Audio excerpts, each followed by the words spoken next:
Hello ways அனைவருக்கும் வளைகுடா நாடுகளே பத்தி எரிஞ்சிட்டு இருக்கு. அந்த அளவுக்கு போர் பதட்டம் உச்சத்துல இருக்கு. அமெரிக்காவை டார்கெட் வச்சு முழு முதலா ஈடுபட்டு அடிச்சிட்டு இருக்கு ஈரான். சரி, என்ன நடந்தது? கடந்த 4 நாளா மிகப்பெரிய ஒரு போர் நடந்துட்டு இருக்கு. இதுல மிகப்பெரிய அளவுல ஈரான் எல்லா நாடுகளும் தாக்கிட்டு இருக்கு. அதாவது அதுக்கு அருகில் உள்ள வளைகுடா நாடுகள பஹ்ரைன், கத்தார், ஐக்கிய அரபு அமீரகம் இந்த மாதிரி இந்த நாட்டை சுத்தி இருக்கிற அந்த நாடுகள் அடிச்சிட்டு இருக்கு. அதுக்கு முக்கிய காரணம்னா அமெரிக்காவோட ராணுவ தளங்கள் எல்லாம் இந்த நாடுகள் வச்சிருக்காங்க. அதனாலதான் ஈரான் இப்ப பயங்கரமா அந்த பக்கத்து நாடுகள்ல வளைகுடா நாடுகளை தாக்கிட்டு இருக்கு. ஆனா இஸ்ரேலையும் பயங்கரமா இப்ப தாக்குதல் முன்னெடுத்து இருக்கு. சரி, இதுக்கு இடையில இப்ப என்ன நடந்திருக்கு, அமெரிக்கா இப்ப என்ன சொல்லுது, இப்ப என்ன நடந்திருக்கிறது அப்படின்னு தான் இந்த வீடியோல பார்க்க போறோம். அமெரிக்காவும் இஸ்ரேலும் சேர்ந்துட்டு தான் ஈரானுடைய அதிபர் உச்சபட்ச தலைவர் கமேனியை கொன்னாங்க. ஆனாலும் எதுக்கு ஈரான் வளைகுடா நாடுகள், அதாவது கத்தார், சவுதி போன்ற நாடுகளை எதுக்காக அடிக்குது அப்படின்னு கேட்டீங்கன்னா அங்கதான் விஷயமே இருக்குது. நிறைய பேர் இங்க போராடுவாங்க.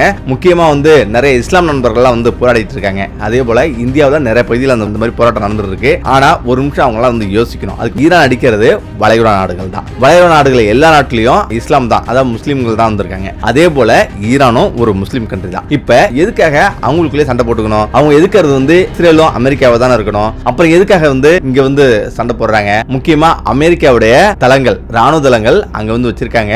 மிகப்பெரிய அளவுல தயார் பண்ணி அங்கங்கே வச்சிருக்காங்க. முக்கியமா நல்லா யோசிச்சு பாத்தீங்கன்னா உங்களுக்கே புரியும். இது நேத்திக்கு இன்னைக்கு கொண்டு வச்சு உடனே போர் இல்ல. இது கடந்த 10-15 வருஷமா திட்டம் போட்டு இந்த நாடுகளை எல்லாமே அவங்க ராணுவ தளங்களை வச்சிருக்காங்க. முக்கியமா இவங்க எதுக்க வேண்டியது, அதாவது யாரை நோக்கி போராடணும் அப்படின்னா அமெரிக்கா நோக்கி, இஸ்ரேல் நோக்கி போராட வேண்டிய அவசியம் இல்ல. இதுக்கு முக்கிய காரணங்களே வளைகுடா நாடுகள் தான். வளைகுடா நாடுகளோட அழுத்தங்கள் தான் வளைகுடா நாடுகளை, அதாவது துபாய், கத்தார் இந்த போன்ற நாடுகள் அழுத்தம் கொடுத்து, இஸ்ரேல் போன்ற நாடுகள் அழுத்தம் கொடுத்து அவங்கள சீக்கிரமா கமேனியை முடிக்கணும் அப்படின்னு சொன்னதாகவும், அதுக்கு பிறகுதான் இந்த விஷயத்தை முன்னெடுத்து கமேனியை அழிச்சதாகவும் சொல்லப்படுது. நீங்க நல்லா யோசிச்சு பாத்தீங்கன்னா துபாய், கத்தார் இந்த மாதிரி நாடுகளை தான் எதிர்த்து போராடணும். இவங்க தான் இடம் கொடுத்து ராணுவ தளங்களை அமைக்க வச்சாங்க. அப்படி பாத்தீங்கன்னா எதிரியை விட துரோகி தான் முக்கியமா பார்க்கப்படுது.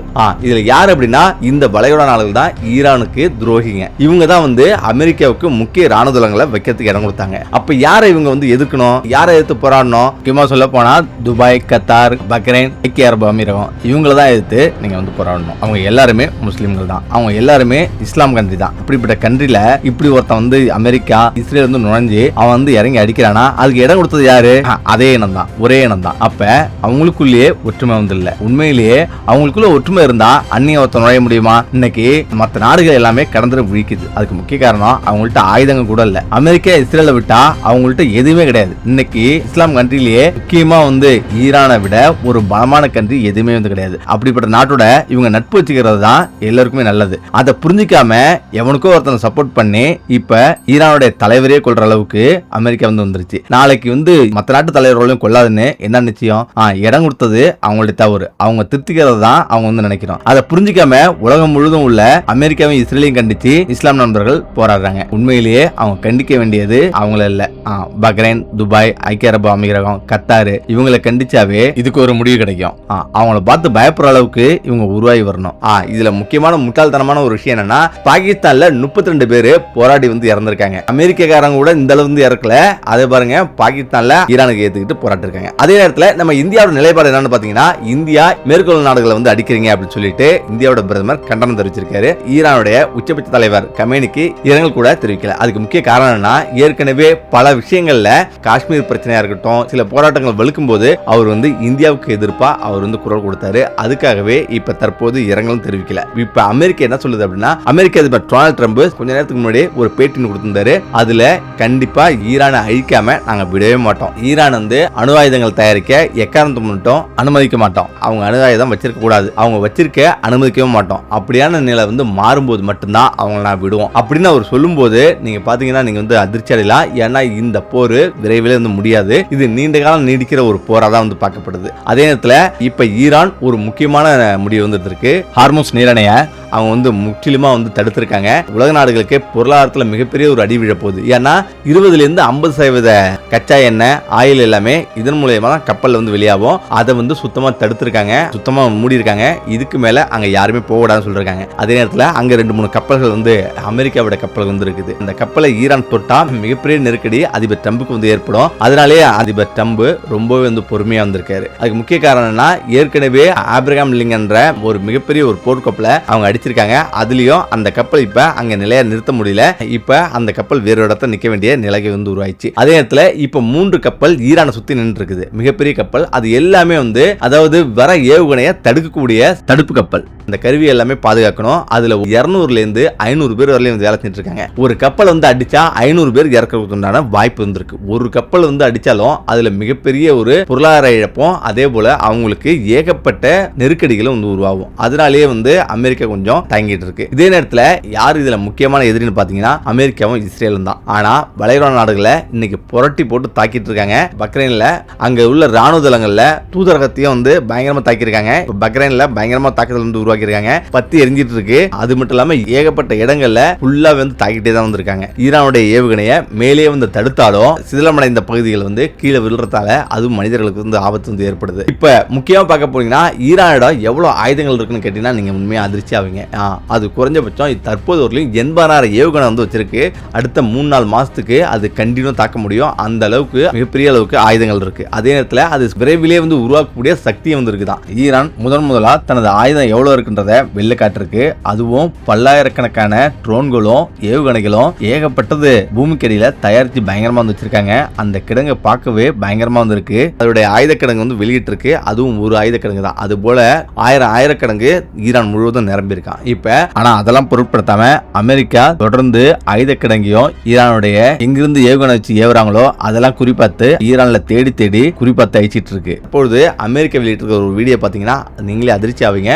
ஏவுகணையை தாக்கக்கூடிய சில வாகனங்கள் எல்லாம் வந்து தாக்கியிருக்காங்க. அது மிகப்பெரிய ஆயுத கிடங்காக இருந்திருக்கு. அதெல்லாம் பாத்தீங்கன்னா பார்க்கவே பயங்கரமா இருக்குது. ஆங்காங்கே பத்தி எரிஞ்சிட்டு இருக்கு. இப்ப இஸ்ரேல் வந்து இன்னொரு முடிவு எடுத்திருக்கு. லெபனானும் ஈரானும் நெருக்கமான ஒரு நாடு. ஈரானுடைய அதிபர் உச்சபட்ச தலைவர் கமேனி கொண்டதால இப்ப லெபனான் இதனால குரல் கொடுத்தது. இந்த இடத்துல லெபனான் உள்ள ஹிஸ்புல்லா ஆயுதமேந்திய போராளிகள் வந்து இப்ப களத்துல குச்சி இஸ்ரேல் வந்து அடிக்க ஆரம்பிச்சிருக்காங்க. அதனால இஸ்ரேல் கோவப்பட்டு அங்கிருந்து பயங்கரமா லெபனான் தாக்கத்துக்காக அவங்க தயார் நிலையில வந்திருக்காங்க. இப்ப 1,00,000 பேர் தரைப்படை வந்து தயார் பண்றாங்க. அதே போல விமானப்படை பீரங்கி எல்லாமே தயார் பண்ணி இப்ப வந்து களத்துல வந்து இறங்குறதா இருந்திருந்தாங்க.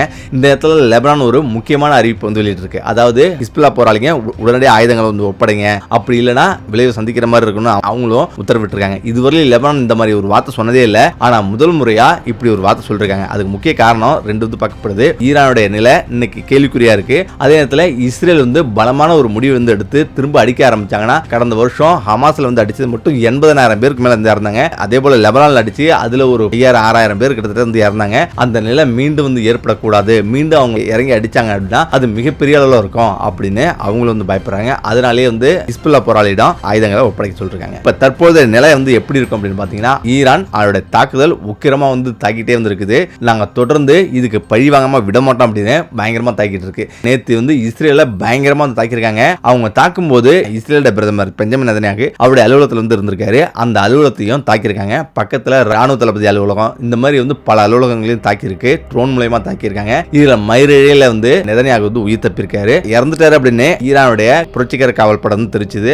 ஆனாலும் நெதன்யாகு நேற்று இரவு வந்து பேட்டி கொடுத்திருக்காரு. அவர் பேட்டி கொடுக்கும்போது முதல்ல என்ன சொன்னார் அப்படின்னா எடுத்தவொடனே டக்குன்னு இந்தியாவை எடுத்து மோடி என்னுடைய நண்பர் வந்து உடனே எனக்கு கால் பண்ணாரு, நல்லா விசாரிச்சாரு அப்படின்னு அவர் வந்து இந்தியா வந்து இழுத்தாரு. அதுக்கு முக்கிய காரணம்னா இந்தியா எங்களுக்கு நட்பு நாடு, மிகப்பெரிய ஒரு நாடு எங்க கை கூட வந்து இருக்கு அப்படின்னும் அவங்க தெரிவிச்சிருக்காங்க. அதே நேரத்தில் சீனாவும் ரஷ்யாவும் கண்டனம் தெரிவிச்சிருக்கு. ஏதாவது ஒரு பிரச்சனை அப்படின்னா நாங்க களத்துல இறங்குவோம் அப்படின்னு அவங்களும் சொல்லிருக்காங்க. அதனால பெரிய ஒரு பரபரப்பு வந்து ஏற்பட்டிருக்கு. ஆனாலும் இன்னொரு முடிவும் வந்து எடுத்திருக்காங்க. அதாவது துபாயில ஒரு அமைச்சர் வந்து இப்படி சொல்லிருக்காரு, எங்களை ஏதாவது அமெரிக்கா கைவிட்டுருச்சு அப்படி சொல்லிருக்காரு. ஆனா உண்மையா பாத்தீங்கன்னா துபாய் தான் வந்து அமெரிக்காவோட ராணுவ அமைக்கிறதுக்கு இடம் கொடுத்தது, அவங்களுக்கு ஃபுல்லா சப்போர்ட் பண்ணது. அந்த வளைகுடா நாடுகள் எல்லாமே அவங்களுக்கு சப்போர்ட் பண்ணி எல்லாமே பண்ணிருக்காங்க. ஏன்னா ஈரான் எல்லாமே வந்து ஷியா முஸ்லீம், இவங்க எல்லாம் சன்னி முஸ்லீம். இவங்களுக்கு இடையில அடிக்கடி வந்து பிரச்சனை வந்துட்டே இருக்கும். முக்கியமா வந்து எண்ணெய் வளங்கள் வந்து மிகப்பெரிய அளவுல துபாய், கத்தார், பக்ரைன் இவங்கெல்லாம் வந்திருக்கு. இப்போ இந்த எண்ணெய் வளத்தெல்லாம் வந்து அமெரிக்கா மூலமா மிகப்பெரிய அளவுல அவங்க விநியோகம் பண்றாங்க. இப்போ அதனாலேயே வந்து அவங்க மிகப்பெரிய அளவு நட்பும் இந்த வளைகுடா நாடுகளை வந்து வச்சிருக்காங்க அமெரிக்கா. ஆனா உண்மையிலேயே வந்து பார்க்க போனா வளைகுடா நாடுகள் வந்து எல்லாமே சேர்ந்து ஈரானுக்கு வந்து துரோகம் பண்ணுது. அதாவது இஸ்ரேல் அமெரிக்காவை விட மிகப்பெரிய எதிரி யாருன்னா இந்த வளைகுடா நாடுகள். இந்த 6 நாடுகள் தான் முக்கியமான எதிரி ஈரானுக்கு. அதனாலதான் ஒவ்வொரு விஷயத்துக்கும் வந்து டைம் வந்து எடுத்துப்பாங்க. முன்னாடி எல்லாம் பாத்தீங்கன்னா ஈரான் வந்து கடந்த 2025ல இஸ்ரேல் காசா பிரச்சனை வரும்போது 18 மணி நேரம் வந்து டைம் வந்து எடுத்துட்டாங்க. அவங்க வந்து அடிக்கிறதுக்கு லேட் ஆச்சு.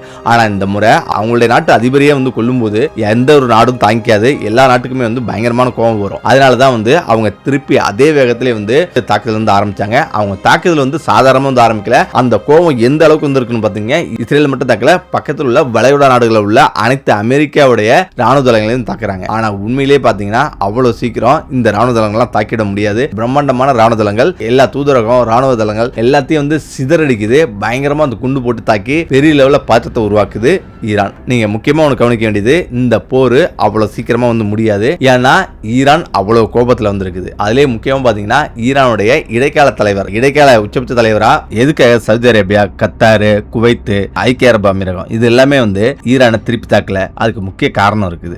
முக்கியமா இந்த நாடுகள்லாம் பொருளாதாரம் இருந்தாலும் தான் உண்டு, தன்னுடைய வர்த்தகம் உண்டு அப்படின்னு அமைதியா வந்திருப்பாங்க. ஆயுதம், ராணுவ பலம் ரொம்பவே குறைவு. அது மட்டும் இல்லாம ஈரானுடைய உச்சபட்ச தலைவர் அலி காமினி இறந்த பிறகுதான் அந்த நாடு அரபு நாடுகளை குறி வச்சு தாக்குது. அமெரிக்காவுடைய ராணுவ தளங்களை குறி வச்சு தாக்குது. அந்த அரபு நாடுகள்லாம் ஈரானை திருப்பி தாக்காததுக்கு இந்த காரணம் தான். இந்த நாடு தாக்காததுக்கு முக்கிய காரணம் அது முஸ்லீம் உம்மாவை மீறுவதாகிவிடும். முஸ்லீம் உம்மா அப்படின்னா அல்லாஹ் வலியுறுத்தும் ஒற்றுமை, நபிகள் நாயகத்தின் போதனைகள் மீதான நம்பிக்கையால ஒன்றுபட்ட இஸ்லாமியர்களா இருப்பதாகும். ஒரு வரியில கூறணும்னா இஸ்லாமியர்கள் நாடு இனம் எல்லையில கடந்து ஒற்றுமையோடும் சகோதரத்துவத்தை பின்பற்ற வேண்டும் என்பதுதான். இதனாலதான் தற்போது ஈரானை தாக்கினா அது இஸ்லாமிய உம்மத்துக்கு எதிரானதாகிவிடும் என்று அரபு நாடுகள் பொறுமை காத்து வருது. ஈரான் ஒரு இஸ்லாமிய நாடு, சியா பிரிவை சேர்ந்த இஸ்லாமிய நாடாக அது இருக்குது. உலக அளவில் இஸ்லாமியர்களின் எண்ணிக்கை சன்னி பிரிவினர் தான் அதிகம், சியா பிரிவினர் குறைவா தான் இருக்காங்க. உலக அளவில் 80% இஸ்லாமியர்கள் சன்னி பிரிவும் 15% பேர் சியா பிரிவாவும் இருக்காங்க.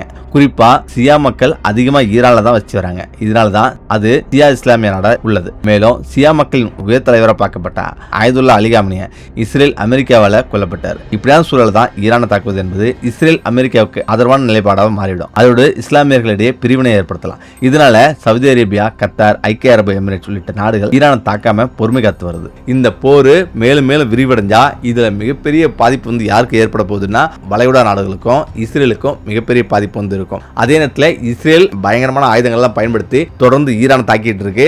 ஆனாலும் ஈரான் தொடர்ந்து அதோட ஏவுகணையால் தாக்கிட்டு இருக்கு. இப்ப டெல் அவீவ் சொல்லக்கூடிய மிகப்பெரிய நகரத்துல அங்க மிகப்பெரிய தாக்குதலுக்கு உள்ளாயிருக்கு. அதனால ஏகப்பட்ட கட்டிடங்கள்லாம் சிதைஞ்சு போயிருக்கு. மக்கள்லாம் தெரிச்சு ஓடிட்டு இருக்காங்க. ஆனா இறப்புகளோட விவரம் இன்னும் 2-3 நாள் கழிச்சு தான் தெரியும் முழுமையான விவரங்கள். ஏன்னா தற்பொழுது அந்தந்த அரசு வந்து எவ்வளவு பேருக்கு இறந்திருக்காங்கன்னு சொல்றத மறைக்கிறதுலே குறியா இருக்கு. அதனால கொஞ்ச நாள் கழிச்சு தான் அதோட உண்மை நிலவரம் வெளியே வரும். இப்ப ஈரான் அனுப்புற ஒவ்வொரு ஏவுகணைக்கும் ஏவுகணைய விலை எவ்வளவு, அது அடிக்கிறது எவ்வளவுன்னு பாத்தீங்கன்னா இந்த ட்ரோன்களோட விலை வெறும் 32,000 தான். ஈரான் ஏவுனா ஒரே நேரத்தில் 300 ட்ரோனு 400 ட்ரோன் வந்து ஏவுது. ஆனா அந்த ட்ரோனோட விலை வெறும் 32,000 தான். இஸ்ரேலு அயன் டோம்ல இருந்து அழிக்கக்கூடிய அந்த ஏவுகணைய விலை வந்து 5 லட்சம் ரூபாய். அப்ப பொருளாதாரம் எவ்வளவு பயங்கரமா வந்திருக்குன்னு பாத்துங்க. ஈரானிடம் இருக்கிற 80,000 ஏவுகணையும் அதே போல ட்ரோன்கள் வந்து லட்சக்கணக்கான ட்ரோன்கள் வந்து வச்சிருக்காங்க. இதெல்லாம் விட்டா மிகப்பெரிய பொருளாதார இழப்பை இஸ்ரேலுக்கு ஏற்படுத்தும். ஆனா அதே நேரத்தில் நிறைய ஏவுகணைகளையும் தவற விட்டுறது. ஒரே நேரத்தில் 200-300 ஏவுகணை வந்தா அதுல 1-2 தவறு கீழே விழுந்துருது.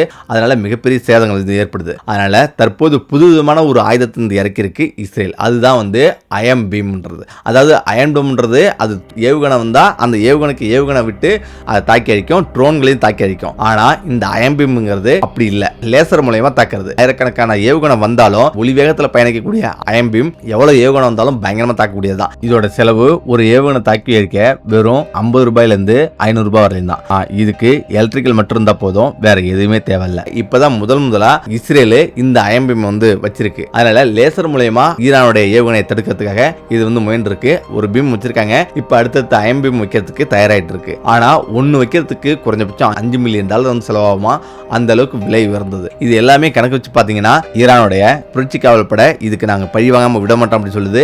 அதே நேரத்தில் அமெரிக்கா என்ன சொல்லுதுன்னா அணு ஆயுதம் வச்சிருக்க அவங்கள வந்து விட மாட்டோம், அடுத்த அரசு அமைஞ்சு அடிப்பணியணும், எத்தனை மாசமானாலும் இது தொடரும்னு அமெரிக்கா சொல்லிருக்கு. உலகமே உற்று நோக்கிட்டு இருக்கு ஈரானையும் இஸ்ரேலையும் அமெரிக்காவையும் வளைகுடா நாடுகளையும். ஓகே, நம்மள மீண்டும் அடுத்த சந்திப்போம். நன்றி, வணக்கம்.